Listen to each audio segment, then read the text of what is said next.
Hello മച്ചാന്മാരെ, അപ്പം നമ്മൾ ഇന്ന് ഉണ്ടാക്കാൻ പോകുന്നത് ഫ്രഷ് ചിക്കൻ സോസേജ് ആണ്. ഇതാണ് നമ്മുടെ സോസേജ്. അപ്പം നമ്മൾ സോസേജിനെ കട്ട് ചെയ്തെടുത്തിട്ടുണ്ട്. അപ്പം അതിന് കോമ്പിനേഷനായി നമ്മളിതാ പൊറാട്ടയാണ് ഇവിടെ ഉണ്ടാക്കാൻ പോകുന്നത്. നമ്മളിവിടെ ചിക്കൻ സോസേജും പൊറാട്ട ഉണ്ടാക്കിക്കൊണ്ടിരിക്കുമ്പോൾ ഒരു വിരുന്നുകാരനും കൂടി ഇവിടെ വന്നു.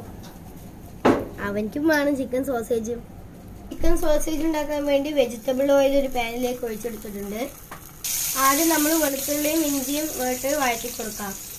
ഇനി സോസേജ് ഇട്ട് വഴറ്റി കൊടുക്കാം. ചട്ടിയിലേക്ക് സോസേജ് ഇട്ട് കൊടുത്തിട്ടുണ്ട്.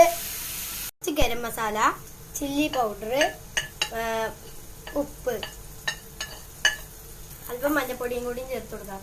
സവാള ചോപ്പ് ചെയ്തത്, ടൊമാറ്റോ ഇവയെല്ലാം ചേർത്ത് നന്നായി വഴറ്റി കൊടുക്കാം. സോസേജ് റെഡി ആയിട്ടുണ്ട്. അല്പം മല്ലിയിലയും സോസ് വെച്ച് നമുക്ക് കഴിക്കാം.